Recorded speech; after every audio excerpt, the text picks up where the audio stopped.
Boa tarde a todos. Hoje é 28 de março do ano da graça de 2021. E o tema da live de hoje, eu sou Joanisval Gonçalves, e o tema da live de hoje é sexo e espionagem. Sexo e espionagem, essa é a live do domingo, e você que nos assiste sabe que todo domingo, às 17 horas, nós temos uma live sobre os mais diferentes temas, inteligência, história. Ricardo Ulloa, meu irmão, bem-vindo, bem-vindo. Inteligência, história, livros, cinema, guerra. Todo domingo, às 17 horas, a gente começa a nossa live. E o tema de hoje, você já sabe, sexo e espionagem. Como disse o Marcel, dá muito pano para manga, né? O porquê da live, por que a gente está fazendo essa live? Essa live, assim como as anteriores, né, do último mês, as lives do último mês, todo domingo a gente tem sido sobre inteligência, espionagem. E isso já é um esquenta para o nosso, você já sabe disso também, mini curso online sobre história da espionagem, que começa na próxima semana, começa no dia 5 de abril, vai ser nos dias 5 e 12 de abril, a partir das 20 horas, completamente online, né? Ainda dá tempo de se inscrever. Como é que eu me inscrevo? Pela bio que tem aqui no perfil. Pela minha bio. Bio, o que é isso, Joanisval? O que é a bio? Meu filho, a bio é o seguinte, onde aparece o retrato Joanisval aí no perfil do Instagram, embaixo tem algumas informações e tem um linkzinho. Você acessa aquele link e você consegue ver o formulário de inscrição, o link para o formulário de inscrição e outras informações também. Então, por meio da bio aí, você ainda consegue se inscrever no nosso mini curso sobre história da espionagem, que está muito divertido, né? E o pessoal está chegando, né? O tema sexo sempre chama atenção, né? Sexo sempre chama atenção, e sexo com espionagem faz uma mistura que pega fogo, né? O assunto é interessante, né? São assuntos que todo mundo conhece e se interessa, apesar de... deixa pra lá. E é uma prévia do nosso mini curso que começa em abril. Curso top, só esperando os dias. Obrigado, Marcel, também estou esperando. Tá bem legal, estou produzindo as aulas aqui e eu tenho certeza que vocês vão gostar muito. O curso está muito interessante, Bem-vindo, meu caro Evandro, aí de Minas Gerais. Olha, tem gente de tudo quanto é estado, tá muito legal nessa live de hoje, para falar de sexo e espionagem. Primeira observação sobre isso, sexo e espionagem sempre andam juntos, né? A gente que é da área costuma dizer que a inteligência é a segunda profissão mais antiga do mundo. Isabel, direto de Salvador, na Bahia. Olha aí, ó, Bahia agora, muito bom. Bem-vinda. A gente costuma dizer que é a segunda profissão mais antiga do mundo, né? O ofício do espião, quando não se confunde com a primeira, e geralmente o pessoal de inteligência é chamado de filho do pessoal da primeira profissão mais antiga do mundo. Então, são duas profissões que estão juntas desde sempre. E do ponto de vista histórico, desde sempre se usou o sexo como uma das ferramentas dos espiões para obter informações, descobrir as coisas, encontrar conhecimentos protegidos, buscar conhecimentos protegidos e, ao mesmo tempo, influenciar processos decisórios, influenciando pessoas. Então, o recurso ao sexo é uma das ferramentas mais tradicionais da inteligência. Eu anotei aqui, e esse é um tema, o Marcel já colocou, que dá muita margem para conversar. É claro que nessa live de hoje eu vou falar muito pouco sobre isso, eu vou pontuar alguns casos, até porque a gente vai entrar em detalhes sobre o assunto no minicurso, né? Se você perdeu o minicurso, paciência, mas ali a gente vai entrar em vários detalhes sobre isso, né? Por que sexo espionagem? Um dos aspectos importantes disso é que se explora o espião por meio do sexo, tradicionalmente explora a vulnerabilidade, ou explorava a vulnerabilidade importante do alvo, né? E aí eu vou tratar de alguns casos aqui, eu anotei sobre isso aqui. Um primeiro registro que eu queria trazer para vocês sobre sexo e espionagem está na Bíblia. Está no Velho Testamento, diga-se de passagem. Heron, bem-vindo. Bem-vindo, meu caro Heron. Está no Velho Testamento. Quem arrisca, alguém arrisca, né? Um exemplo de sexo e espionagem no Velho Testamento. Eu vou falar sobre isso no minicurso que começa em abril agora, hein? Se você não se inscreveu, dá tempo. Prazer é meu caro, bem-vindo. E aí, algum exemplo de sexo e espionagem no Velho Testamento para a gente começar a nossa conversa aqui? Antes disso, quem tiver algum comentário a fazer, algum comentário mais detalhado, pode usar esse ponto de interrogação que tem aí embaixo da sua telinha.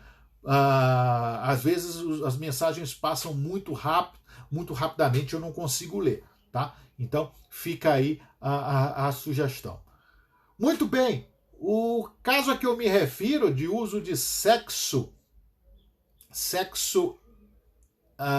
e espionagem na Bíblia, no Velho Testamento, é nada mais, nada menos do que o caso de quem? Dalila e Sansão, a história de Sansão e Dalila, que todo mundo conhece, ou pelo menos os cristãos todos conhecem, né? Católicos, protestantes, ortodoxos, todo mundo conhece a história, e judeus também conhecem a história de Sansão e Dalila. A Dalila nada mais era do que uma agente infiltrada dos filisteus que se aproxima de Sansão para espioná-lo, para descobrir o quê? O seu segredo, o grande segredo da força de Sansão, né? O segredo da força de Sansão, por meio da qual dessa força ele derrotava sucessivamente os filisteus, e aí os filisteus, em vez de continuarem combatendo diretamente Sansão, o que fizeram? Utilizaram-se da espionagem e plantaram uma agente na casa ou na cama de Sansão. Essa agente conseguiu descobrir o grande segredo do herói da Bíblia, do herói bíblico, e aquilo acabou contribuindo, aquilo foi fundamental para a derrota e a captura de Sansão pelos filisteus. Tá? Lembrou dessa história? Sexo, espionagem, referência bíblica. Em Roma também era muito comum, né? Afinal de contas, o uso de cortesãos e também de escravos na Roma antiga era muito comum que se usasse os escravos em operações envolvendo sexo para obter informações dos alvos, né? Não era tanto escravos, como também se usava, desde a Roma antiga, se fazia uso dos bordéis exatamente como locais onde se poderia obter informações sobre adversários e, claro, também sobre aliados. Duas relações muito estreitas, uma relação muito estreita, de novo, entre as duas profissões mais antigas do mundo.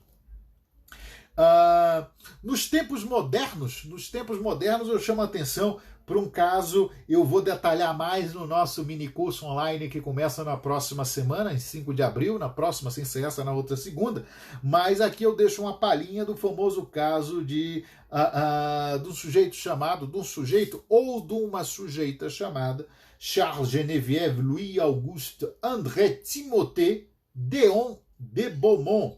Charles Geneviève Louis Auguste André Timothée Déon de Beaumont, também conhecido como Chevalier Déon, o Cavaleiro Déon, ou Mademoiselle Beaumont. Mademoiselle Beaumont, é isso mesmo. Nascido em 1728, falecido em 1810. Quem era o Chevalier Déon? Quem era o Cavaleiro Déon ou Mademoiselle Beaumont? Nada mais era do que um diplomata militar espião a serviço do rei Luís XV, né? Do rei Luís XV da França, e que entrou para a história com uma característica muito peculiar. Dizem que ele é o primeiro grande travesti da história, porque ele circulava nas cortes europeias e atuava como espião e buscava informações e reunia conhecimentos e usava do sexo para descobrir informações importantes e para influenciar processos, só que com uma particularidade. Ao contrário de um outro espião chamado Giacomo Casanova, né? Giacomo Casanova, já devem ter ouvido falar do Casanova, que era homem, o Chevalier d'Eon, uma hora ele se vestia de mulher e passava-se por mulher, outra hora ele se passava por homem e andava vestido de homem. Era inclusive um militar, foi oficial dos dragões de Luís XV. E um primeiro episódio relacionado ao Chevalier d'Eon é quando, em 1755, ele é mandado à corte russa. A época, a imperatriz Elizabeth Petrovna, ou Isabel Petrovna, ele é mandado à corte russa e ele se torna dama de companhia da rainha. É isso mesmo. Ele se torna uma das mulheres mais próximas da czarina da Rússia e, com isso, ele obtém uma série de informações de interesse do Estado francês, do Reino da França, junto à czarina. E ele passou muito tempo na corte russa, né, e contribuiu, no final das contas, para uma aproximação entre a Rússia e a França. E, é claro, buscou muita informação, reuniu muito dado e passou muita coisa. À época chamado de Mademoiselle Beaumont, né? Então ele foi como mulher e ali permaneceu na corte russa e enganou muita gente. Aí começam as fofocas, né?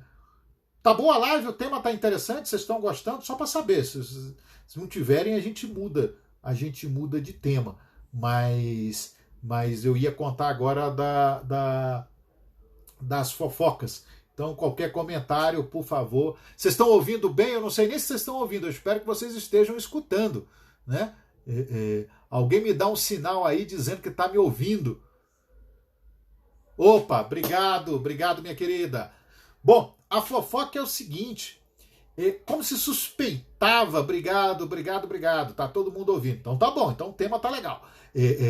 Como se suspeitava, não se tinha certeza se ele era homem, se ele era mulher, o que ele era, mas as fofocas é de que ele estabeleceu um relacionamento amoroso com a czarina da Rússia, né? Então, daí vocês desmembrem, vocês desenvolvam o que pode ter acontecido. Obrigado, gente. O Marcel está lembrando que melhor só no mini curso. Mini curso online, você já sabe, divulgue para mim. Pessoal aí, ó, de Santa Catarina, de Minas Gerais, do Amazonas, do Maranhão, da Bahia e, é claro, aqui do Distrito Federal, divulguem o nosso mini curso que começa na outra semana, 5 e 12 de abril, às 20 horas, a gente vai até às 10 mais ou menos da noite, né? Às vezes fica um pouco mais, a turma participa muito e é bem bacana. Então, sobre história da espionagem, onde a gente vai detalhar um pouco mais da história do Chevalier d'Eon, né? A gente vai contar um pouco mais sobre ele, mas a fofoca, então, é essa, de que ele sai da corte russa, tendo deixado o coração da czarina talvez abalado, né? Mas foi para a Rússia e voltou como mulher, né? Como mulher, e dizem que deixou inclusive muitos russos apaixonados também. O Fossal, o Kleber está lembrando aqui, lembrando da nossa pós em inteligência. Meu irmão, já vão muitos anos, né, da nossa pós em inteligência em Santa Catarina. Von Region, bem-vindo. Produtos monarquistas, produtos de alta qualidade podem ser adquiridos aí por meio do perfil e do canal da Von Region. Então eu recomendo muito. os produtos. Às vezes pergunta assim, onde é que você consegue uma bandeira imperial, onde é que você consegue uma caneca do Império, onde é que você consegue pins, broches muito interessantes do Império do Brasil. Pela Fonregio você consegue e a qualidade é indiscutível. Tá bom? Então, o Chevalier d'Eon, ou Mademoiselle Beaumont, continuou atuando na Europa durante vários anos, como homem e mulher nas cortes europeias, sobretudo na Rússia. Depois ele vai como, olha que interessante, secretário, diplomata, portanto, passa a trabalhar em Londres como diplomata, secretário da Embaixada Francesa em Londres. Só que em Londres ele começa a se passar, ele chega como homem, mas ele começa a se vestir de mulher. E aí ele começa a se passar por mulher em Londres e ali permanece durante muito tempo e acaba, claro, atuando também como espião, obtendo informações, obtendo dados e mandando para o rei da França. E a história do Eon é tão interessante que nos primeiros 44 anos de vida ele se apresentava como homem. Nas 3 décadas seguintes, ele morreu com mais de 80 anos, nas 3 décadas seguintes, ele só aparecia vestido de mulher. Né? E, ao mesmo tempo, continuava trabalhando com espionagem. Há um momento da história, quando Luís XV morre, o Chevalier d'Eon, que estava na Inglaterra, volta para a França. Gustavo, bem-vindo, meu irmão de Santos, meu grande amigo de Santos. Né? A live hoje tem gente de tudo, tem amigos de todos os cantos do Brasil. Tá muito bacana. Boa tarde, Gustavo. E aí, quando Luís XV morre, o Chevalier d'Eon ele volta à corte do Luís XVI, aí não mais como mulher, né? Não mais vestido de Mademoiselle Beaumont. Ele chega de novo de Chevalier d'Eon, vestido com o seu uniforme militar, de oficial dos Dragões do Rei, e pede para ser incorporado, pede para se tornar, para voltar à condição de oficial, né? Edson, bem-vindo, de Aracaju, né? Ele pede para se tornar oficial a Luís XVI, para ser reincorporado, mas aí Luís XVI, os ministros dizem que não querem. Aí ele volta para a Inglaterra, né, e vive até o resto dos seus dias como mulher, vestido de mulher. Né? E até o final da vida do Chevalier d'Eon, não se sabia efetivamente se ele era homem ou mulher. Alguns achavam que ele era hermafrodita. Chegou a ter um processo em que ele afirmou que era mulher, né?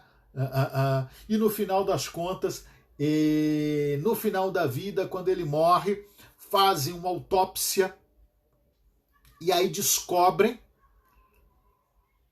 O pessoal que vai fazer o minicurso me pergunta no minicurso, né, que eu conto lá no minicurso se ele era homem ou se ele era mulher. Tá? Então, eu deixo essa para o minicurso que começa no próximo dia 5 de abril sobre história da espionagem. Né? Inscrições podem ser feitas aqui, inscrições podem ser feitas por aqui pelo meu perfil, pela bio do perfil aí. Que mais? Então, lembrem-se, Chevalier d'Eon, 46 anos como homem, os outros 30 e tantos como mulher. Exatamente, Heron. Eu vou contar se ele era homem ou mulher, quando fizeram a autópsia dele lá na Inglaterra, eu vou contar isso no mini curso, que vai ser super legal, mini curso sobre história da espionagem. 5 a 12 de abril, aguardo vocês. Vamos dar um salto para o final do século XIX. Final do século XIX, uma figura sobre a qual também eu vou falar muito. Ficou curioso? Se inscreve no nosso minicurso. Se inscreva no nosso minicurso, Luiz Gustavo. Espero você lá no nosso minicurso. Vai ser bem legal. Muita gente aqui já está inscrita, a Isabel, tem mais gente aqui e vai ser bem bacana. Vamos nos transportar do século XVIII para o século XIX agora e a gente vai para o lugar onde hoje é conhecido como Alemanha. Todo mundo já ouviu falar do processo de unificação da Alemanha, de Otto von Bismarck. Bismarck, o chanceler de ferro, o homem responsável pela unificação da Alemanha no século XIX. E pouca gente sabe, e é claro que no minicurso eu vou detalhar mais isso, que o Bismarck ele usava muito do seu aparato de inteligência. E o homem forte de Bismarck, na área de inteligência era um certo senhor chamado Wilhelm Stieber, S-T-I-B-E-R, Stieber, se a gente aportuguesar. O Stieber foi um grande mestre espião que trabalhou durante décadas com Bismarck. E uma das atividades o Stieber controlava toda uma rede de espiões, inclusive nos territórios de países inimigos. E aí, veja, a gente tem naquela época uma guerra de Bismarck contra a Dinamarca, depois a guerra contra a Áustria, depois a famosa guerra franco-prussiana, onde a Prússia derrota a França em 1870, e aí em 1871 o Guilherme I da Prússia, o Guilherme da Prússia é aclamado Kaiser da Alemanha, imperador da Alemanha unificada como Guilherme I. O Bismarck fazia muito uso das redes de espiões de Stieber. E uma coisa interessante do Stieber, é que ele soube estruturar, e aí tem a ver com o tema da live de hoje, ele soube estruturar de uma maneira muito bacana uma rede de espiões nos bordéis da Europa. O serviço de inteligência alemão, então, no século XIX, a estrutura de inteligência controlada pelo Stieber, controlava os bordéis da Alemanha. Os bordéis, por exemplo, da Alsácia-Lorena, para onde iam, por exemplo, os oficiais que combatiam na Guerra Franco-Prussiana, ou até os soldados. E o Stieber chegou a controlar bordéis em Paris, né? Então o sujeito ia para o bordel, e lá, nas operações de sexo-espionagem, os alemães conseguiam obter segredos importantes para o Império, para o Kaiser, para o Império Alemão. E Rogério, Thalita, bem-vindos. E aí, o Stieber também, além da inteligência externa, internamente na Alemanha, o serviço de inteligência também controlava os bordéis. De novo, relação entre a segunda e a primeira profissões mais antigas do mundo. E um grande bordel em Berlim, por exemplo, era controlado pelo serviço de inteligência. Então, não havia lugar mais interessante para se descobrir os segredos dos alvos do que nesses bordéis. E a história é tão interessante que o Stieber praticamente ficou com Bismarck até o fim da vida, né, fornecendo informação para o seu chefe. E quando o Stieber morre, eu ia deixar para contar a história da morte do Stieber no minicurso que começa em abril, no minicurso sobre história da espionagem. Mas eu vou contar aqui.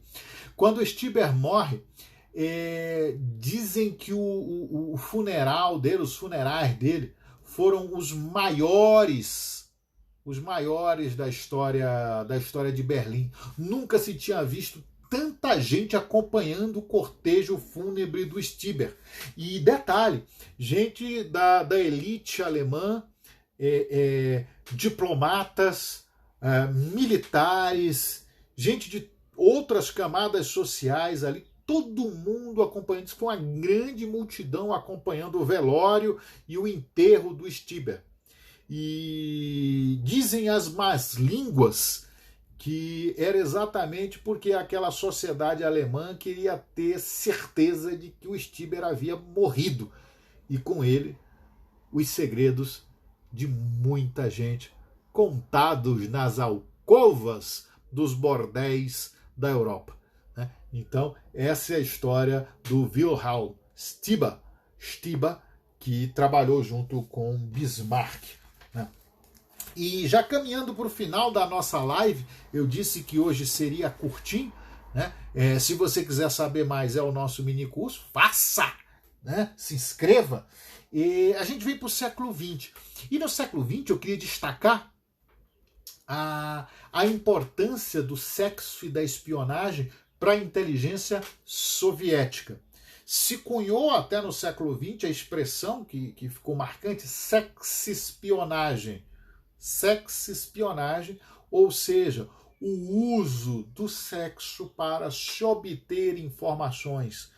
Né? Se obter informações e influenciar pessoas para em prol da inteligência.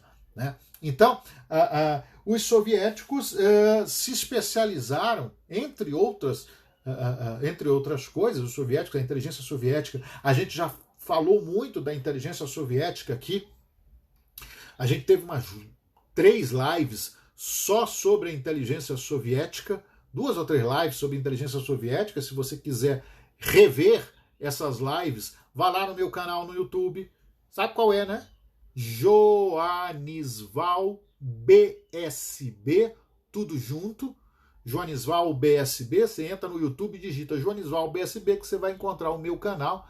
Lá no meu canal do YouTube, eu tenho todas essas lives, inclusive você vai acessar as lives sobre a inteligência soviética. Aí eu vou pedir para você curtir, para você, se quiser, comentar as lives, divulgar o canal, você me ajuda muito. Eu não estou pedindo dinheiro, eu estou pedindo para você divulgar o nosso canal no YouTube, né?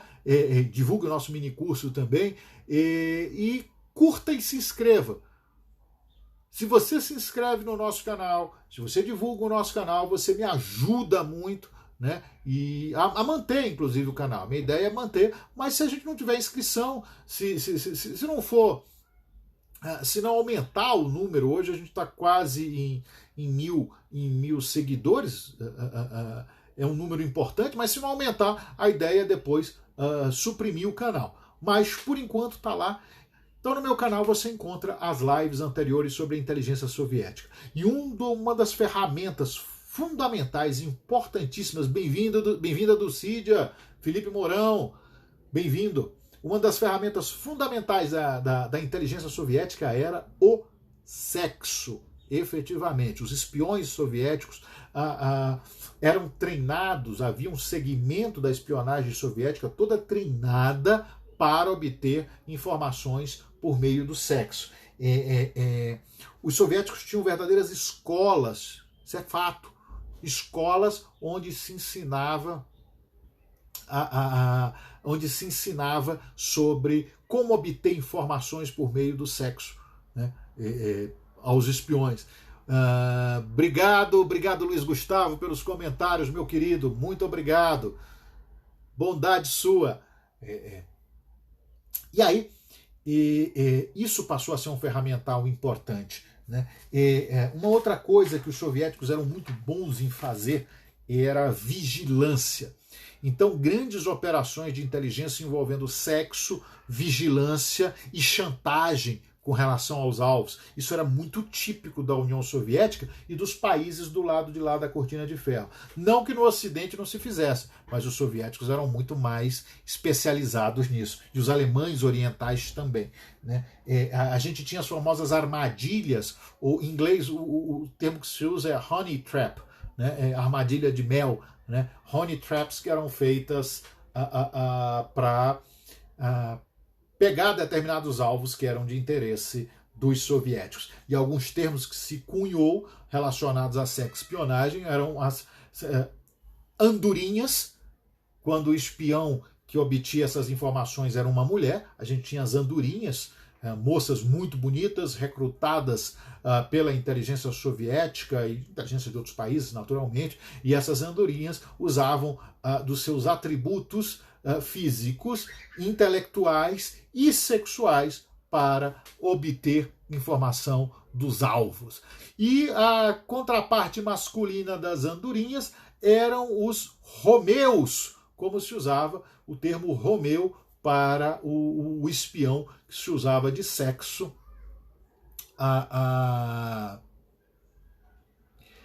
que usava de sexo para obter informações ou a serviço da espionagem. O Marcel está comentando, era como chamavam a agente russa que foi descoberta nos Estados Unidos. Você deve estar falando da mais recente, da Anna Chapman, né, que há 10 anos mais ou menos foi identificada como uma típica andorinha russa trabalhando nos Estados Unidos. Eu vou até comentar um pouquinho, se der tempo, a gente está quase acabando, sobre a Anna Chapman. Né? E aí, se usava, ela mesmo, ótimo, é isso mesmo. E aí se usava o termo andorinha para mulheres e romeu ou corvo para os homens. Andorinhas e corvos ou andorinhas e romeus eram como se chamavam os oficiais de inteligência, os agentes de inteligência, melhor dizendo, designados para obter informação por meio do sexo. Obrigado, bem-vindo, Telmo, meu caríssimo.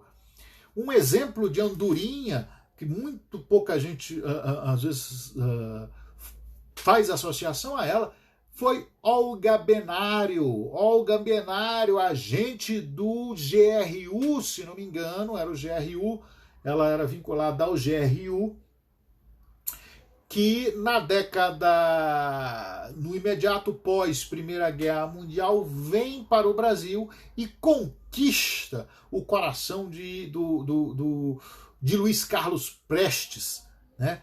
Inclusive depois se descobre que Benário, Olga Benário, era agente do serviço de inteligência soviético, da inteligência soviética. Então é um exemplo de andorinha que está bem próximo da gente.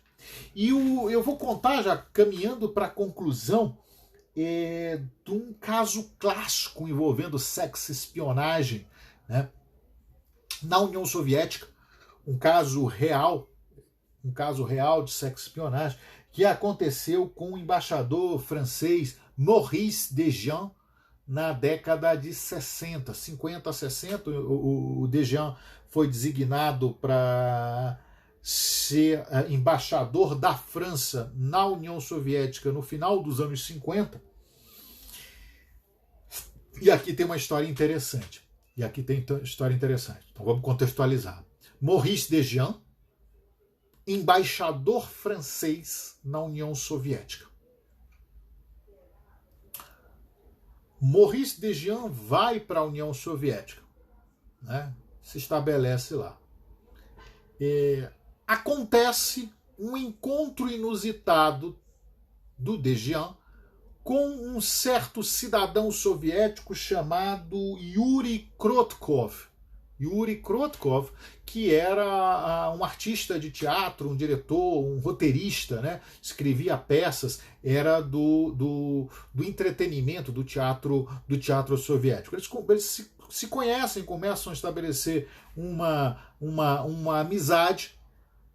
O Krotkov chega na mulher do Maurice Dejean, Marie Claire, e aí eles começam também, ele começa a ficar muito amigo do casal, da família, eles começam a jantar juntos, né?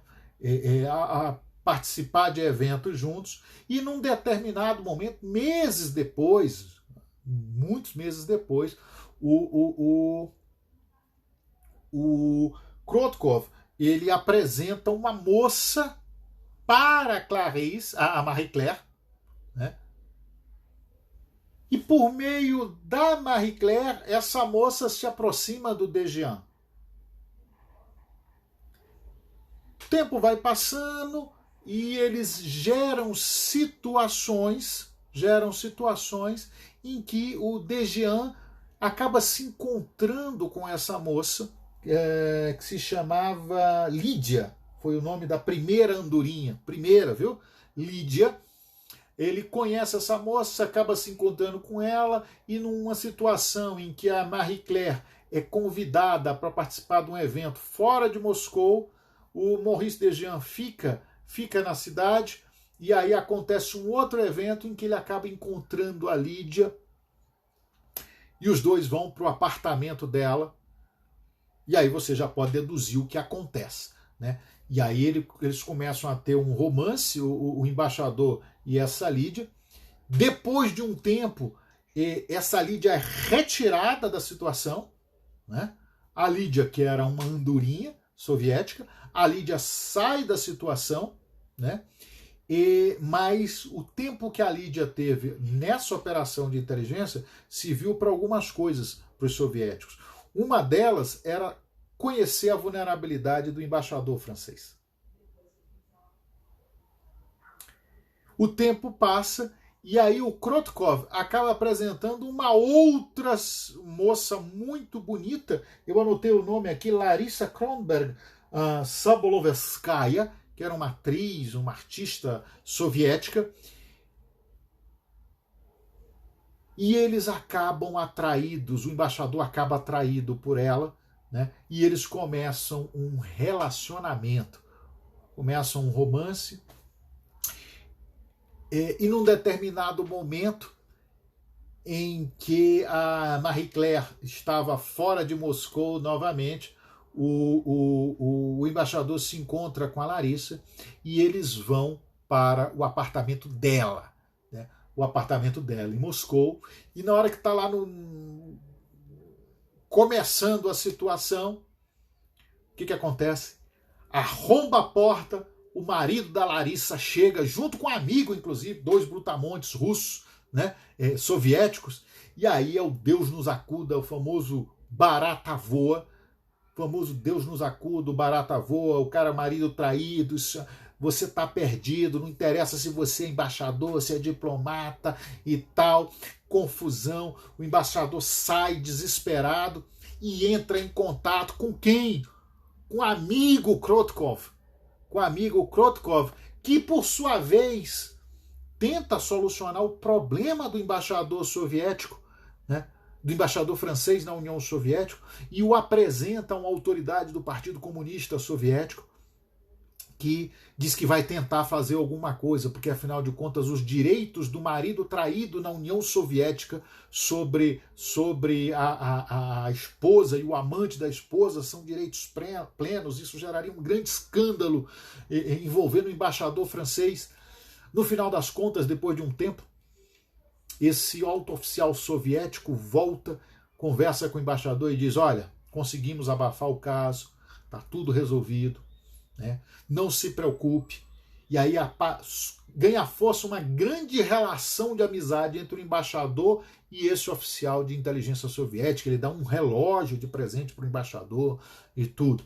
E aí essa relação de amizade ela prossegue, né? O caso fica abafado. O que acontece? Algum tempo depois, o Krotkov, numa apresentação que ele vai fazer em Londres, ele simplesmente foge do grupo de teatro e pede asilo para os britânicos.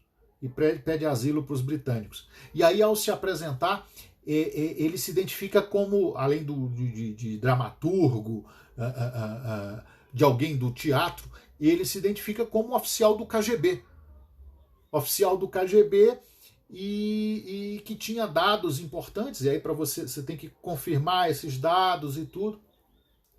E para ser aceito, o seu pedido de asilo ser aceito pelos britânicos, né, ele é um defector, né, um cara que fugiu da União Soviética, ele conta a história do Dejian, do Maurice Dejian.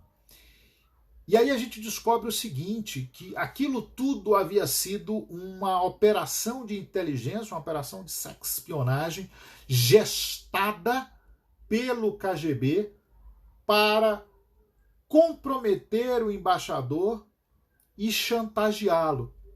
E tem mais um dado interessante.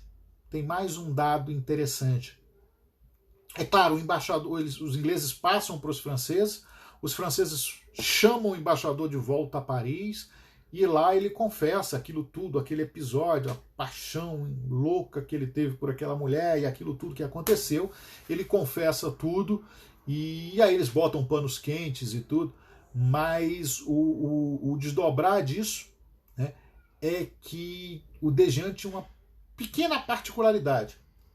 Ele era um amigo muito, muito, muito próximo de um certo senhor chamado Charles de Gaulle.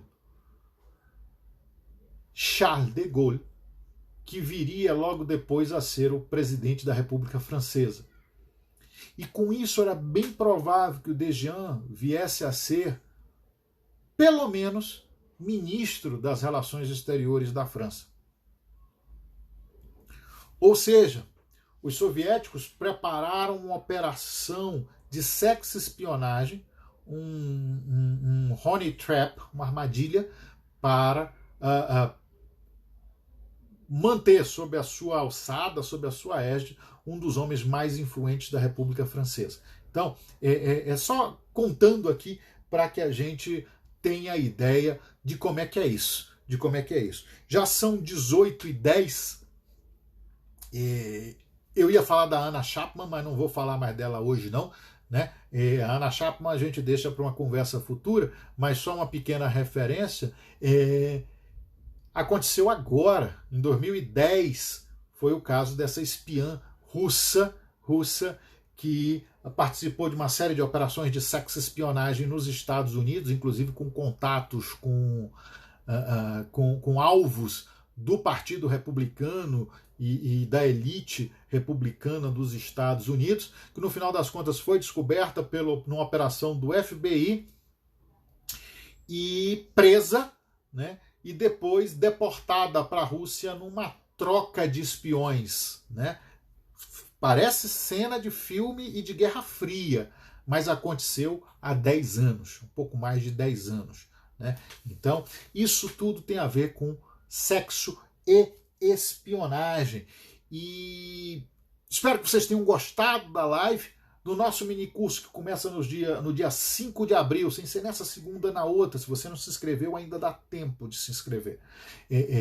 Espero que vocês tenham gostado da live. No nosso minicurso a gente vai falar um pouco mais sobre todas essas questões interessantíssimas vinculadas ou relacionadas à segunda profissão mais antiga do mundo. E para fechar, eu só lembro o seguinte: as operações de sexo-espionagem ou de sexo-espionagem são operações muito mais corriqueiras do que a maioria das pessoas pensam. E nesse sentido,